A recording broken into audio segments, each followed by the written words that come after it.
Jinho's hands shook as he placed the white chrysanthemums on the cold marble headstone.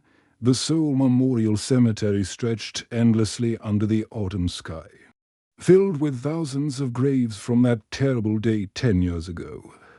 October 15th, 2045. First Contact Day. The day everything changed forever. Haijin. He whispered to the stone that bore his sister's name. I'm so sorry it took me this long. The wind carried the distant hum of Nexari transport ships crossing the sky. Those blue-skinned aliens had become part of daily life now. Their advanced technology helping humanity reach the stars. Everyone said they were friends, saviors even. But Jinho couldn't shake the feeling that something was terribly wrong. His sister had been only 23 when the quantum sickness struck. One day she was laughing at dinner, talking about her dreams of becoming a pilot. The next day, she was burning with fever, her body rejecting reality itself as space-time warped round the alien ships. Within a week, she was gone, along with thousands of others across Earth. Jin-Ho pulled out his tablet and scrolled through the files he'd been studying for months. As a xenobiologist working with the government, he had access to classified medical records from First Contact. What he found made no sense. The blood samples from quantum sickness victims showed impossible readings. Their DNA had been altered at the molecular level, but not destroyed. It was as if something had been rewriting their genetic code. The death certificates all listed organ failure. But the autopsies showed organs that had somehow evolved beyond human limits before shutting down. This doesn't look like death, Jinho had told his colleague Dr. Park last week. This looks like transformation. More disturbing were the testimonies from family members. Many reported their loved ones speaking strange languages in their final hours, or mentioning places that didn't exist on Earth. Some talked about the mission or the greater purpose before slipping into comas. Jinho's parents had been acting strange lately too. Every time he mentioned Haijin or asked questions about her final days, they would change the subject. His mother would start crying, and his father would leave the room. When Jinho announced his plan to exhume Haijin's body, they had begged him not to. Some truths are too dangerous, his father had said, gripping Jinho's shoulders with desperate strength. Promise me you'll let her rest in peace. But Jinho couldn't let it go. The inconsistencies were eating at him. The medical records that didn't match. The witness accounts that made no sense. The way government officials would shut down whenever he asked too many questions about the quantum sickness victims. Tonight, under cover of darkness, he had finally gotten his answers. The cemetery groundskeeper had been paid well to look the other way. Jinho had used his government credentials to obtain the legal permits. Everything was legitimate. But it still felt like grave robbing as he worked by the light of a small lantern. The coffin had been heavier than expected when they first lowered it 10 years ago. Jinho remembered the detail clearly. But as he pried open the lid with trembling hands, he realized why. The space where Haijin's body should have been was empty except for a crystalline device about the size of his fist. It pulsed with soft blue light, the same color as Nexari technology. The crystal was warm to the touch and seemed to respond to his presence the moment his fingers made contact.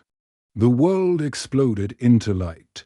Holographic projections filled the cemetery air, showing star maps, alien worlds, and spacecraft designs he'd never seen before. But at the center of it all was a face he knew better than his own.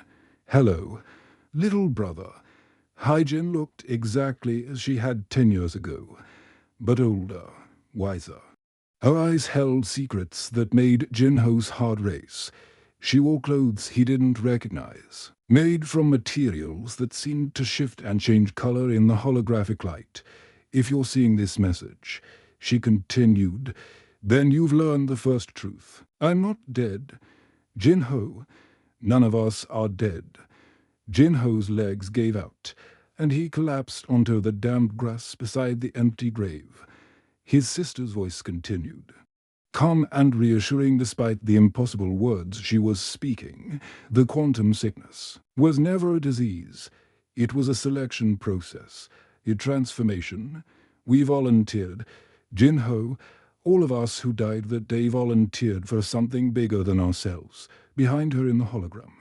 Jinho could see what looked like a massive space station, with beings of different species working together. Some looked human, others were clearly alien, but they all moved with purpose and determination. We became something new, Hyjin said, her image flickering slightly as the crystal's power fluctuated. Something the galaxy has never seen before, and we did it to protect Earth, to protect humanity, to protect you. The hologram began to fade, but Hyjin's final words echoed in the silent cemetery. This is just the beginning, little brother. The real war hasn't even started yet. The crystal pulsed brighter as Hyjin's hologram stabilized. Jinho wiped tears from his eyes, still unable to believe what he was seeing. His sister looked different now. Her skin had a subtle shimmer, and her eyes held flecks of silver that seemed to move like liquid metal. I know this is hard to understand, Hyjin continued, her voice carrying strange harmonics that hadn't been there before. But listen carefully. Project Rebirth was humanity's greatest secret. When the next Sorry arrived, our scientists immediately began studying their technology. What they discovered changed everything. The hologram shifted, showing microscopic images of human cells merging with alien nanotechnology. Jinho watched in fascination as DNA strands rewrote themselves, creating something entirely new. Human neural pathways are unique in the galaxy, Hyjin explained. We can adapt to any alien technology, interface with their computers, even understand their languages at a genetic level. The Nexari have conquered dozens of species, but they've never encountered anything like us. Jinho's mind raced. But why fake your deaths? Why put us through that pain? Because the real enemy isn't just the Nexari, Hyjin said sadly. There are species out there that would destroy Earth entirely if they knew what humans were capable of. Our deaths had to be believable. Even to you. The recording paused.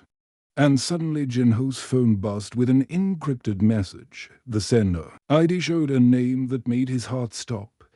Minsu Kim, his childhood friend, who had supposedly died 3 days after Hyjin, was sending him coordinates to a location beneath the Hom River.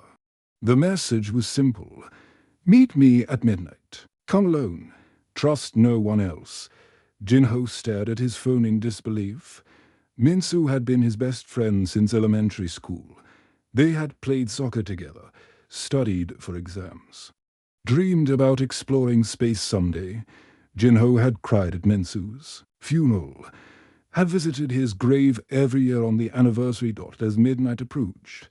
Jinho found himself standing beside the Han River at the coordinates Minsu had sent.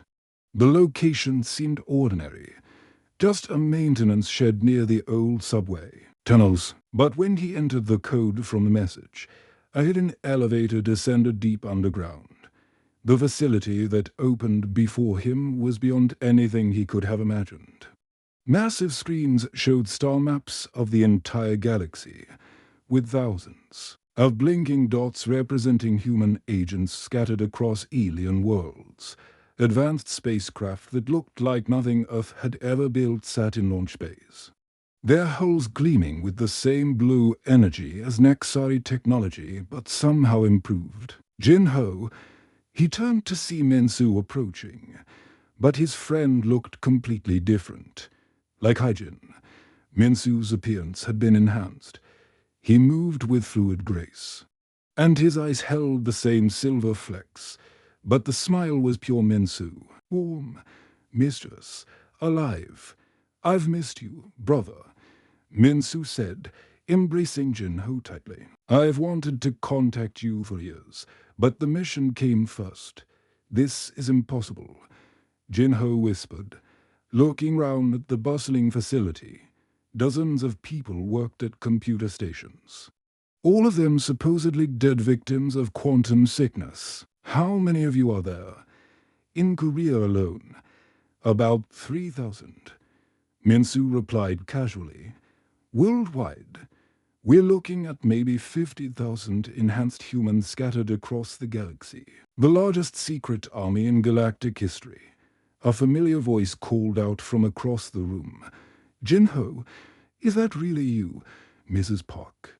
Their elderly neighbor, who had supposedly died when Jinho was 15, came walking toward them, but she didn't look elderly anymore. The transformation had somehow reversed aging, and she moved with the confidence of someone half her age. "Mrs. Park," Jinho's voice cracked, "but I went to your funeral. I helped carry your coffin." She laughed, the same warm sound he remembered. From childhood, that coffin was filled with rocks. "Dear, I've been living on the Nexari home world for the past 8 years, working as a cultural advisor. You wouldn't believe what I've learned about their society." Minsu led Jinho to a viewing platform overlooking the main operations center. Holographic displays showed real-time communications from across the galaxy. Human agents were reporting from alien space stations, mining colonies, and military outposts.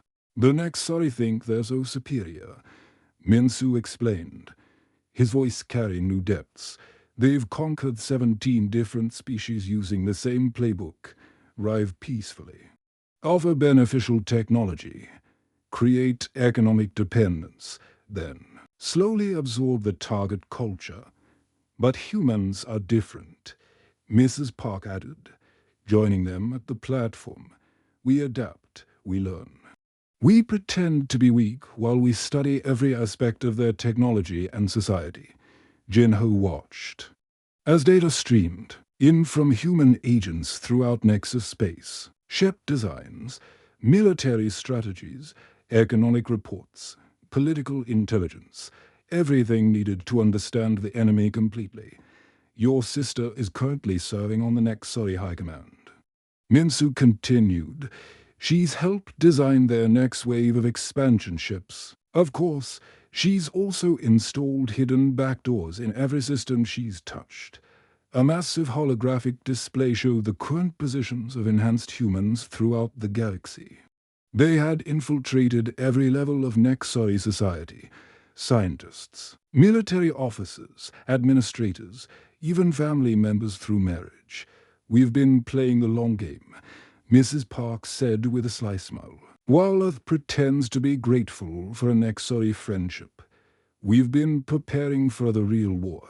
And Jinho, that war is about to begin." The crystal device activated again as Jinho sat in the underground facility, surrounded by his supposedly dead friends and neighbors. This time, Hyjin's hologram appeared with incredible clarity, as if she were standing right beside him, behind her. Jinho could see the gleaming towers of an alien city stretching into a purple sky. "What I'm about to tell you will change everything. You believe about first contact?" Hyjin began, her enhanced eyes reflecting the alien sunlight. "The Nexai didn't come to Earth as friends. They came as conquerors." The hologram shifted, showing archived footage from other worlds throughout the galaxy. Jinho watched in horror as the same pattern repeated across different planets. Blue-skinned Nexari ships would arrive peacefully, offering advanced technology and promising friendship. The local populations would welcome them with celebration and gratitude. "This is the Keth homeworld," Hyjin's voice narrated as images showed a world of crystalline cities. The Keth were master engineers, builders of incredible structures. The Nexari arrived 50 years ago, offering energy technology that could power their cities for centuries. Jinho watched as the Keth civilization slowly changed Their traditional crystal architecture was replaced by Nexari designs. Their children began learning Nexari languages instead of their own. Within 2 generations, Keth culture had almost completely disappeared. The Velani were next. Hygiene continued, showing footage of an ocean world populated by graceful, dolphin-like beings, master navigators who could travel between star systems using natural gravitational currents. The Nexari offered them faster ships, better communication systems, the same pattern played out. Economic dependence led to cultural integration. The Velani stopped teaching their young the ancient navigation techniques, relying instead on Nexari technology. Soon, they became just another client species in the growing Nexus Empire. 17 species, Hygen said, her voice heavy with anger. 17 unique civilizations absorbed into Nexari culture, their languages forgotten, their traditions lost, their independence gone forever. Minsu touched Jinho's shoulder. Earth was supposed to be number 18. The hologram changed to show secret recordings from Nexari command centers. Jinho could hear alien voices discussing Earth's integration timeline with cold efficiency. They spoke about human population, centers, resource distribution, and cultural weaknesses as if humanity were just another problem to solve. Phase 1 was the peaceful rival. Hygiene explained, make friends, offer gifts, establish trust. Phase 2 was economic integration, get humans dependent on Nexari technology for transportation. Communication, energy production. Phase 3 was cultural absorption, Nexari language in schools, Nexari customs replacing human traditions. Jinho felt sick as the timeline became clear. The Nexari ships that now flow openly through Earth's skies weren't symbols of friendship. They were instruments of a slow-motion invasion. But humanity's leaders weren't as naive as the Nexari thought. Hygiene continued with a fierce smile. The moment their ships entered our solar system, every government on Earth began preparing for a war. The scene shifted to show secret facilities hidden beneath major cities worldwide. Military scientists worked frantically to understand Nexari technology, not to copy it, but to find ways to defeat it. Jinho saw weapons being tested, shields being developed, and most importantly, volunteers being prepared for a transformation. We discovered something the Nexari had never encountered before. Hygiene said, human neural pathways are completely unique in the galaxy. While other species can only interface with their own technology, humans can adapt to any system ever created. Mrs. Park moved closer to the display. That's why they were so interested in us initially. Most species they conquer resist their technology, but humans embrace it, improve it, make it better. The hologram showed footage of early human volunteers interfacing with captured Nexari computers. Jinho watched in amazement as test subjects not only accessed alien systems but actually enhanced their capabilities. The Nexari thought this made us perfect slaves. Minsu added, they didn't realize it made us the perfect infiltrators. Hygiene's image returned, now showing her in what looked like a Nexari military uniform. I'm currently serving as a senior systems analyst for the Nexus Defense Command. The Nexari trust me completely because I've helped them optimize their weapon systems and shield generators. She smiled, and Jinho could see the predatory intelligence in her enhanced features. What they don't know is that every system I've touched now has hidden backdoors that only humans can access. Every improvement I've made includes weaknesses that we can exploit. The display showed a galaxy-wide map with thousands of red dots representing human infiltrators. They were everywhere: military installations, research facilities, communication networks, even in the personal households of high-ranking Nexari officials. We're not just surviving out here. Jinho, Hygiene continued, We're systematically learning every secret the Nexus Empire has, their military tactics, their technological weaknesses, their political divisions, their economic vulnerabilities. A new voice joined the transmission. Someone Jinho didn't recognize but who wore the same enhanced appearance as the others. "This is Commander Lee, reporting from the Nexari fleet yards," the voice said. "I've spent 5 years helping them build their next generation of warships. Every vessel that comes off the production line includes systems that we can shut down remotely when the time comes." More voices chimed in from across the galaxy. Human agents reporting from alien worlds, space stations, and military commands. They had infiltrated every aspect of Nexari society, while the aliens remained completely unaware of the threat growing within their own empire. The Nexari made one critical mistake. Hygiene concluded they underestimated human paranoia, human adaptability, and human determination to protect our home. While they thought they were slowly conquering us, we were preparing to destroy them. The transmission began to fade. But Hygiene's final words were crystal clear. "Phase 4 begins tomorrow. Jinho, the real war starts now." The main display in the underground facility suddenly came alive with incoming transmissions from around the world.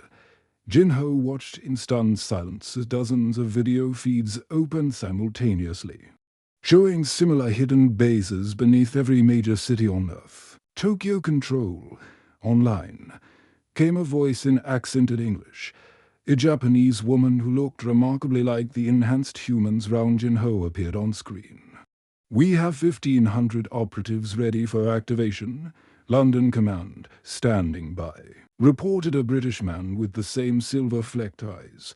"Our people are in position throughout Nexari administrative centers across the Andromeda sector, one by one."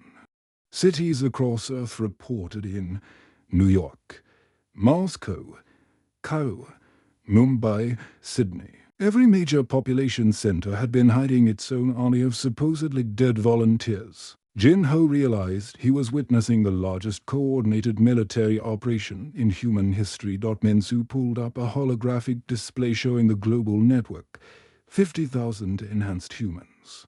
He said proudly, all presumed dead by their families, all working undercover in Nexus space for the past decade. Mrs. Park approached with a tablet showing her own mission reports. "I've been married to a Nexari district administrator for 6 years," she said with a mischievous grin.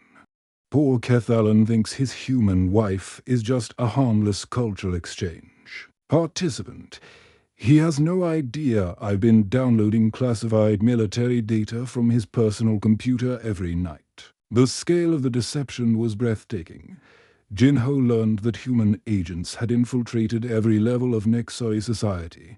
Teachers in their schools, workers in their factories, scientists in their research labs, even spouses in their most intimate relationships.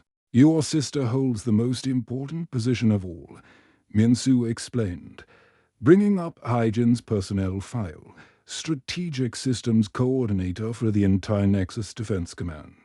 "She has access to every military installation, every weapon system, every communication network in their empire." On the main screen, Hygiene's image appeared one final time. She was standing in what looked like a massive command center filled with alien technology and Nexari officers working at their stations, completely unaware that a human agent was about to destroy everything they'd built. "Brothers and sisters," Hygiene addressed the global network, her voice carrying across light years to reach every hidden facility on Earth. 10 years ago, we said goodbye to our families and our old lives. We accepted transformation, infiltration, and isolation to protect our world. Tonight, our sacrifice pays off." Jinho could see the determination in his sister's enhanced features, but also the sadness of someone who had given up everything for duty. At exactly 0300 Galactic Standard Time, every human agent will simultaneously activate their embedded Protocols. The Nexari will discover that every system they trusted, every weapon they built, every network they relied on has been compromised by the species they thought they were conquering. Countdown timers appeared on screens throughout the facility. 15 minutes until activation. Jinho felt his heart racing as he realized he was about to witness the moment when humanity revealed its true power to the galaxy. Nexari command. Bases will lose all communication. Hygiene continued. Their defense grids will turn inward, targeting their own ships. Transportation networks will lock down, trapping their forces wherever they currently stand. And most importantly, every piece of intelligence we've gathered over the past decade will be transmitted simultaneously. To the command, Realmer, underground facility. Enhanced humans took their positions at control stations. Jinho watched as they began connecting to alien systems across the galaxy. Their modified neural pathways allowing them to interface directly with Nexari technology. 5 minutes to activation, announced the Tokyo coordinator. All agents report ready status. London confirms all operatives in position. New York standing by for a network takeover. Similar confirmations came in from every major city. Jinho realized that at this very moment, thousands of supposedly dead humans were sitting in alien command centers, married to alien spouses, working alongside alien colleagues, all waiting for the signal to reveal their true purpose. The countdown reached 0. Across the galaxy, chaos erupted simultaneously. The main display showed real-time footage from Nexari worlds as their communication networks went dark. Defense satellites that should have been protecting alien colonies instead turned their weapons on. Nexari ships trying to flee. Nexus Prime. Command has lost all system access, reported Hyjin, her voice filled with professional satisfaction. I'm now downloading their complete military database while their security systems are paralyzed. Yes. Imola reports flooded in from across space. The Nexari regional governor that Minsu advised suddenly found his trusted human consultant had taken control of his entire administrative network. Military bases discovered that their human technical advisors had been secretly installing backdoors in every system for years. Jinho watched in awe as the species that had conquered 17 other civilizations found themselves completely helpless. Their advanced technology, their superior numbers, their galactic empire, none of it mattered when the very systems they depended on turned against them. Transportation lockdown complete. Announced another agent. No Nexari ship can leave port. Without human authorization, communication blackout achieved. Reported someone else. They can't coordinate any response to our takeover. Weapon systems compromised. Came a third voice. Every Nexari military installation is now under human control. The Nexari had spent 10 years slowly infiltrating human society, never realizing that humans had been doing the same thing to them with far greater success. The species that prided itself on strategic thinking had been outmaneuvered by the very people they considered primitive. Phase 4 complete. Hyjin announced. The Nexus Empire now belongs to humanity. Within 6 hours of activation, the mighty Nexus Empire that had ruled the galaxy for centuries was gone. Jinho watched from the underground command center as reports flooded in from every corner of space. The blue-skinned aliens who had once commanded fleets of warships now sat powerless in their own command centers, staring at screens that no longer obeyed them. Nexus Prime has surrendered. Announced Hyjin's voice over the communication system. I'm standing in their high command center right now. Fleet Admiral Vexcar just handed me the Empire's surrender codes. The main display showed live footage from the Nexari homeworld. Massive alien battleships that had once terrorized 17 different species now hung motionless in space, their weapon systems completely shut down by their own human technical advisors. The sight was incredible. Vessels the size of small cities, bristling with advanced technology, rendered useless by the very people they had underestimated. The Nexari leadership is requesting immediate negotiations, reported the London commander. They're offering to return all conquered territories in exchange for mercy. Jin-Ho could hardly believe what he was seeing. The same aliens who had arrived at Earth 10 years ago with such confidence and superiority were now begging for their lives. Their advanced civilization, built on the conquest of other species, had been brought to its knees by humans they had dismissed as primitive. All Nexari military installations have been secured, came another report. Enhanced humans are now in command of every strategic position throughout their former empire. The scope of humanity's victory was breathtaking. In a single coordinated strike, 50,000 human agents had taken control of an empire that spanned thousands of star systems, every Nexari ship, every defense station, every communication relay now answered to human commanders 3 days later. Jin-Ho stood on the observation deck of Seoul Spaceport, watching as the first human fleet returned from space. Leading the formation was a massive Nexari dreadnought, its hull now painted with Earth's colors. The ship that had once been the pride of the alien fleet was now humanity's flagship. The airlock opened, and Haijin stepped out, still wearing her Nexari uniform, but now with human insignia on her collar.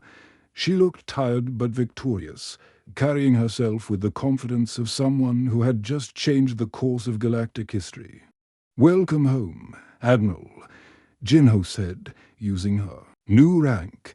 Haijin smiled and hugged her brother tightly. "It's good to be back. But this isn't really home anymore, is it? Home is wherever humans are. And now that includes half the galaxy."